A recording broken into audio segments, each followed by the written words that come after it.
नमस्कार।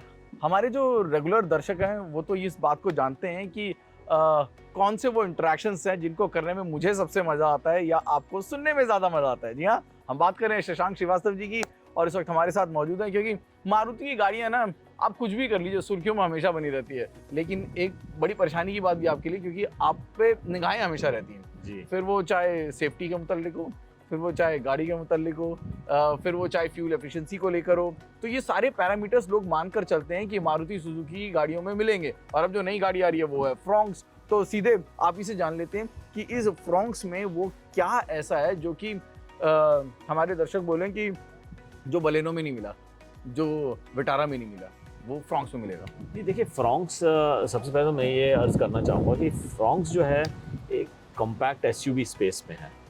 इस स्पेस में जो गाड़ियाँ अभी अवेलेबल हैं वो हैं हमारी तरफ से ब्रेज़ा, हुंडई की वेन्यू है, सोनेट है किया की, नेक्सॉन और पंच है टाटा की, मैग्नाइट है निसान की। तो ये उस कैटेगरी को अपील करते हैं। ये सेगमेंट जो है दरअसल 22.5% है इंडस्ट्री का इस समय। क्या बात है? और ये सबसे बड़ा सब सेगमेंट है पूरे इंडस्ट्री में पैसेंजर व्हीकल में। और इसमें करीब अगर जो गुज़िश्ता जो साल निकला माली साल 2022-23 उसमें करीब 8,70,000 के करीब इसकी बिक्री हुई थी। जहाँ हम देखते हैं कि जब सेगमेंट बड़े होते हैं, जैसे ये सेगमेंट बड़ा हो गया है, तो उसमें सब सेगमेंट्स उभर के आते हैं। अब वो सब सेगमेंट्स कौन से हैं, इस पे हमारी हमेशा से नज़र रहनी चाहिए और रहती है। जी। हमने ये देखा कि इस सेगमेंट में दो मुख्तलिफ सेगमेंट्स निकल के आए हैं।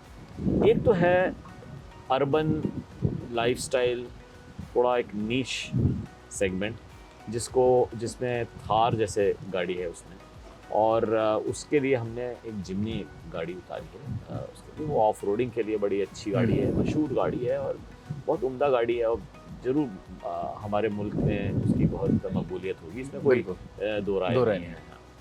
और एक सेगमेंट ऐसा है जो एसयूवी सेगमेंट में वो एक जिसको आप कहें एक मोर अर्बन, यूथफुल और टेक सेवी और जो फीचर रिच गाड़ी चाहता है और वो थोड़ा मुख्तलिफ गाड़ी चाहता है, तो एक फ्रेश डिज़ाइन चाहता है। उस सेगमेंट के लिए हमने फ्रॉन्क्स को लेके आए हैं। अब जहाँ तक बात रही कि उसमें कुछ कैनिबलाइजेशन हो सकता है, नहीं बिल्कुल हो सकता है, लेकिन चूँकि सेगमेंट बड़ा है और ये नए सेगमेंट हमारे से कंज्यूमर ग्रुप हमारी नज़र में थोड़े अलग होंगे और चूँकि वो अलग होंगे इसलिए हम सोचते हैं कि फ्रॉन्क्स अपनी जगह इस सेगमेंट में अलग से बनाएं। सर फ्रॉन्क्स जगह बना लेगा, इसमें हमें भी कोई शक नहीं है क्योंकि यकीन मानिए जब हमने फ्रॉन्क्स को देखा तो वो बलेनो में जो पॉजिटिव थे, जो ग्रैंड विटारा में जो एक्सक्लूसिव पॉइंट्स हैं, जो एक्स फैक्टर हैं, उन दोनों को मिला दिया गया और साथ में एक अच्छा इंजन का ऑप्शन भी है जो कि जोड़ दिया गया। ये जो नया इंजन का ऑप्शन जोड़ दिया गया है, इसको जोड़ने के पीछे क्या वजह है और आपको क्या लगता है कि एंथुसियास्ट जो हैं उनको अपील करने के लिए क्या ये एक सही रूट है? हाँ देखिए, एक आपने बिल्कुल दुरुस्त फरमाया कि एक वजह ये भी है कि जो टर्बो का हमने ऑप्शन दिया है 1 लीटर टर्बो का, वो रियली उसमें एक जो जोश आता है गाड़ी चलाने वाले को, वो एक थोड़ा अलग होता है। और ये जो गाड़ी पैशनेट हैं एसयूवी की तरह इस्तेमाल करने के लिए गाड़ी की, उसके लिए ये बहुत अच्छा ऑप्शन है टर्बो का। और दूसरा एक 1.2 लीटर का भी ऑप्शन है। 1.2 लीटर का ऑप्शन भी बहुत बेहतरीन ऑप्शन है मेरी नज़र में, क्योंकि अगर आप ब्रेज़ा से उसका मुवाजना करें, ब्रेज़ा की जो गाड़ी है उसमें 1.5 लीटर का के सीरीज़ का इंजन है, तो कई बार गाड़ी का उतने बड़ा इंजन की शायद कई कंज्यूमर्स को ज़रूरत नहीं होती है, तो उनके लिए भी ये बहुत अच्छी गाड़ी है। तो एक जो पैशनेट एसयूवी ड्राइव करने वाले हैं उनके लिए टर्बो का भी ऑप्शन है, जो एक मिड रेंज में जाना चाहते हैं उनके लिए 1.2, और जो बड़े पावरफुल इंजन की तरफ जाना चाहते हैं बड़े इंजन के लिए, उनके लिए ब्रेज़ा अवेलेबल है। मैं इसकी फ्रॉन्क्स की ना इंटीरियर कनेक्टेड फीचर्स वगैरह की लिस्ट पढ़ रहा था, बहुत लंबी फीचर लिस्ट है, बहुत उम्दा फीचर्स हैं जो कि मौजूद हैं। लेकिन जब ये फीचर्स की बात होती है ना, तो आजकल लोगों के जहन में एक ये बात आती है एडास को लेकर। तो शशांक साहब, क्योंकि आप इंडस्ट्री को समझते हैं, गाड़ियों को समझते हैं, मास मार्केट को समझते हैं, मास मार्केट में ये एडास जो है इसकी वायबिलिटी कितनी बनती है? हाँ, जो मेरे ख्याल में थोड़ा सा अभी कम है इस वक्त पे। और जहाँ तक आपने उस फेरिस्त की बात की, जो बाकी फीचर्स की, वो हमें लगता है कि कई कंज्यूमर्स उसको चाहने लगे हैं बाकी चीज़ों की, जैसे HUD है या 360 कैमरा है, इस तरह की जो वो है।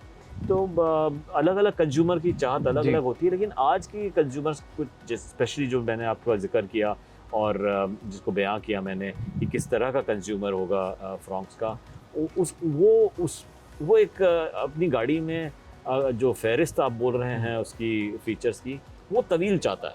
तो उसके लिए ये बहुत ही अच्छी गाड़ी है, क्योंकि इसमें जैसे आपने फरमाया कि बहुत लिस्ट ऑफ फीचर्स ऐसे हैं जो कि अपील करेगा उस बायर को जिसके लिए हम ये लेके आ रहे हैं। शशांक साहब, अगर मैं अपने सवाल को एक बार और मुख्तलिफ तरीके से पूछने की कोशिश करूं कि एडास को लेकर आपके विचार क्या हैं? क्या वो मास मार्केट कार में होनी चाहिए? देखिए, इस समय तो मुझे लगता है कि वो प्रॉब्ली एक्सेप्टेबिलिटी उतनी नहीं है, क्योंकि वो एक कीमत पे आएगी, और वो कीमत अभी हमारे मुल्क में तो जो कार का पेनिट्रेशन है वो एक कम है अभी, और अभी कई ऐसे कंज्यूमर्स हैं जो अफोर्डेबिलिटी फैक्टर को उनके लिए बहुत अहम रखता है। और जहाँ तक आपने अफोर्डेबिलिटी की अगर हम जिक्र करें तो एक बुनियादी वजह जो छोटी गाड़ियों की थोड़ी जो तनाजुली हुई है, उसकी एक बुनियादी वजह यह है कि वहाँ पे अफोर्डेबिलिटी फैक्टर कम हुआ है। तो अगर आप उस नज़र से देखें, फीचर तो बहुत अच्छा है, शायद कंज्यूमर चाहेंगे भी, लेकिन वो जिस कीमत पे आएगा वो शायद इस समय एक प्रैक्टिकल नहीं है कुछ क्लास ऑफ गाड़ियों के लिए। 17 गाड़ियाँ आपके पोर्टफोलियो में मौजूद हैं, अगर मैं कैरी को साथ में गिनूँ, 17 गाड़ियाँ मौजूद हैं। आपका जो पिछले 6-7 महीने या 1 साल कह लूँ जो फोकस है वो कहीं ना कहीं दिख रहा था SUVs पे, वो ब्रीड आपकी बढ़ती जा रही है। एक थोड़ी सी मतलब ऐसा होना ही था, हर चीज़ टिकती नहीं है। ऑल्टो 800 जो है वो डिसकंटिन्यू हो चुकी है। ऐसे में जो वो छोटी गाड़ियों का जो बड़ा बाजार था ना, और मारुति सुजुकी जहाँ पे अपनी सबसे बड़ी पैंट रखता है, क्या वहाँ पे एक आध गाड़ी और गुंजाइश है? वहाँ थोड़ा गैप ज़्यादा बढ़ गया है। 17 गाड़ियाँ पोर्टफोलियो में है, मौजूद हैं, फोकस SUV पे भी दिख रहा है, लेकिन वो जो छोटी गाड़ियों का बाजार है ना, वो कहीं ना कहीं थोड़ा नेगलेक्ट सा होता हुआ दिख रहा है। क्या वहाँ पे कुछ और गाड़ियाँ हैं? देखिए, मैं आपको जगह बताता बनती है? तो मैं आपको बिल्कुल वाज़ेह कर देता हूँ कि वो जो सेगमेंट है वो दरअसल अगर आप उसका मुवाजना पिछले 5 साल, गुज़िश्ता 5 साल करें, तो उसमें जो उसके आंकड़े हैं वो ये बताते हैं कि उसमें एक खासी गिरावट देखने को मिली है। ये करीब 5 साल पहले ये जो आंकड़े थे इस सेगमेंट में, बिक्री करीब 15.5 लाख की थी, और ये गिर के 2021-22 माली साल में ये लगभग 11,40,000 के करीब हो गई। 30% से ज़्यादा नुकसान। जी, और उसकी भी वही वजह थी क्योंकि कीमतें जिस कदर बढ़ी, और मुख्तलिफ वजह से, चाहे वो रेगुलेटरी स्ट्रिंजेंसी हो या मटेरियल कॉस्ट बढ़ गई हो या रोड टैक्स, रजिस्ट्रेशन टैक्स वगैरह, जो भी वजह रही हो, प्राइसेस बढ़ी, और उन कीमतें ज़्यादा तेज़ी से बढ़ी, उससे वो जो उनकी आय थी वो तेज़ी से नहीं बढ़ी, तो अफोर्डेबिलिटी फैक्टर कम हुआ। लेकिन अगर आप गुज़िश्ता साल की बात देखें, यानी माली साल 22-23, उसमें ये जो आंकड़े हैं, इस सेगमेंट में बिक्री जो है 13,40,000 के करीब हो गई इसका, और ये 20% इसमें इजाफा हुआ है इस साल में। तो ये सेगमेंट, ये जो नंबर है, जो ऊंचाई पे जब ये सेगमेंट जब अपने उरूज पे था, उस समय से तो काफ़ी कम है, 15-15.5 लाख से करीब 13.5 लाख। लेकिन अगर आप इसका मुआवजा पिछले साल से करें तो यकीनन इसमें एक इजाफा हुआ, और अच्छा इजाफा हुआ है। और उसकी वजह भी हमें समझ में आ रही है कि अगर आप एक हिंदुस्तान की जो डेमोग्राफी है उसको देखें तो 65% लोग जो हैं 35 साल से कम उम्र के हैं, और यही वजह है कि फ़र्स्ट टाइम बायर हमारे इंडस्ट्री में बहुत ज़्यादा है, करीब 47 से 48% है, और उसके लिए एक अफोर्डेबिलिटी फैक्टर एक बहुत खासा अहम फैक्टर है। और यही वजह है कि जब ये कीमतें ज़्यादा तेज़ी से बढ़ी, अफोर्डेबिलिटी फैक्टर कम हुआ, तो आपने देखा कि वो आंकड़े भी इस सेगमेंट में कम हुए। और लेकिन बुनियादी चीज़ ये है कि अगर ये अफोर्डेबिलिटी फैक्टर टैकल हो जाता है तो ये सेगमेंट दोबारा वापस आ सकता है। ओके। और हमारे पास जो गाड़ियां हैं वो हमारी नज़र में सफिशेंट है, काफ़ी हैं, क्योंकि अब देखा होगा आपने कि इस सेगमेंट में भी हमारा जो बाज़ार की हिस्सेदारी है वो अब हैच में तो 70% के ऊपर हो गई है, एंट्री हैच में 90% के ऊपर है। क्या बात है। तो अब ये देखना कि जैसे ही ये सेगमेंट बड़ा होता है तो वो यकीनन हमारे कंपनी के लिए बहुत फ़ायदेमंद होगा, क्योंकि हमारा जैसे आपने जिक्र किया ये बहुत स्ट्रॉन्ग सेगमेंट है। आपने दोनों सेगमेंट की बात कर ली है, हैचबैक की बात कर ली, आपने बता दिया कि 90% से ज़्यादा की आपकी हिस्सेदारी है कई जगह पर। तो एक टाइम था, मुझे याद है शशांक साहब, जब कुछ ऐसे सेगमेंट थे जहाँ पर 70% से ज़्यादा हिस्सेदारी थी। मैं सब कॉम्पैक्ट सेडान्स की बात कर रहा हूँ, जहाँ डिज़ायर मौजूद थी और वहाँ पे 70% से ज़्यादा हिस्सा था। कई महीने ऐसे भी मैंने देखे थे जी।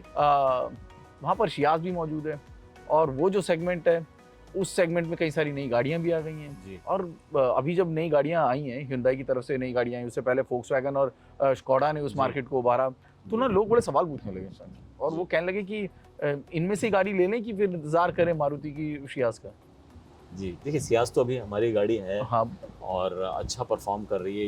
ये ज़रूर सच है कि गुज़िश्ता साल में उसमें प्रोडक्शन के मुतालिक उसमें कोई कमियां रही हैं क्योंकि सेमीकंडक्टर की अवेलेबिलिटी की वजह से, लेकिन सियाज एक अच्छी गाड़ी है और चल रही है। और आपको इस सेगमेंट के बारे में अगर मैं थोड़ा और तफसीलात दूँ तो ये जो सेगमेंट है करीब 10% है मार्केट का, जिसमें और 7.5% जो है, यानी 3/4 जो है, 7.5% ये एंट्री सेडान है, जहाँ पर डिज़ायर मौजूद है, जहाँ पे डिज़ायर मौजूद है और जहाँ पे हमारी बाज़ार की हिस्सेदारी जो है 50% के ऊपर है। और जो ये मिड सेडान है, जहाँ पे आपने जैसे जिक्र किया वरना का या हमारी सियाज का, होंडा सिटी का, ये मिड सेडान सेगमेंट जो है करीब 2.5% से कम है। अच्छा। और इसमें भी खासी गिरावट हमने देखने को मिली है। एक वक्त था 2015-16 में जब इस सेगमेंट की जो बाज़ार की हिस्सेदारी करीब 24.5% होती थी, लेकिन ये गिर के गुज़िश्ता साल 10.3% रह गई। तो काफ़ी गिरावट आई है इस सेगमेंट में। लेकिन जैसे आपने फरमाया कि अगर ये सेगमेंट ग्रो करता है तो दोबारा से, हालांकि इस समय एक कोई हमें एक वो नहीं दिख रहा है, अभी किसी ऑल न्यू शियाज पे काम नहीं हो रहा है। तो देखिए आगे की हमारी जो सेडान से मुतल्लिक जो हिकमत अमली है वो मैं यहाँ पे मुकम्मल बयान करूँ, ये शायद गैर मुनासिब होगा और गैर ज़रूरी भी है मेरे हिसाब से। जी ठीक है, तो वापस एसयूवी पे ही आ जाते हैं सर। जी जी। फ्रॉन्क्स की तैयारी पूरी हो चुकी है, जिमनी का इंतजार हो रहा है, उसको लेकर क्या कोई अपडेट है? जिमनी? जी, जिमनी को लेकर जिमनी तो हमारी गाड़ी अब बिल्कुल तैयार है, तो वही लोग जानना चाहते हैं कि हाँ, तो देखिए मई के महीने में मिलेगी कि जून के महीने में मिलेगी? जी ज़रूर, इस पे मैं आपको इस पे क्लैरिफिकेशन दे दूं कि जो फ्रॉन्क्स की गाड़ी है उसका प्रोडक्शन हमने शुरू कर दिया जी, और वो जल्द ही, जैसे आज हम लोग आए हैं यहाँ पे फ्रॉन्क्स की गाड़ी के टेस्ट ड्राइव के लिए, और जल्द ही हम उसको अप्रैल के महीने में ही फ्रॉन्क्स को हम लॉन्च कर देंगे सेल के लिए। राइट। और उसके 2 हफ्ते के बाद हम जो है जिमनी का प्रोडक्शन शुरू करेंगे और उसके क्या बात है, एक आध हफ्ते के बहुत बढ़िया। यानी कि जो इंतज़ार कर रहे हैं अभी उस नीश लाइफस्टाइल एसयूवी का, तो उनका इंतज़ार जो है बिल्कुल ख़त्म होने वाला है और गाड़ी मई जून के महीने में सड़कों पर नज़र आने वाली है। जी जी, वो जो अभी तक जो इंतज़ार कर रहे थे वो अपने इख्तिताम पजीरी पे पहुंच रहा है। क्या बात है, और इसका मतलब क्या है ये आप मुझे प्लीज कमेंट सेक्शन में बता दीजिएगा, क्योंकि इसके लिए मुझे डिक्शनरी खोलनी पड़ेगी। शशांक साहब, हमसे बात करने के लिए बहुत बहुत शुक्रिया। क्या GNCAP रेटिंग में फ्रॉन्क्स गाड़ी हो सकती है जो कि 5 स्टार रेटिंग पे आए? जी देखिए, GNCAP का जहाँ तक सवाल वो है, GNCAP एक कुछ दूसरे मुल्कों के लिए के मेयार शायद फॉलो करती है, हमें तो इंतज़ार है भारत NCAP का, और फिर हम देखेंगे कि ये किस रेटिंग का है, डिपेंडिंग ऑन की उस रेगुलेशन में क्या है। बहुत बहुत शुक्रिया शशांक साहब हमसे बातचीत करने के लिए, और फ्रॉन्क्स के लिए दिल से मुबारकबाद। Thank you sir.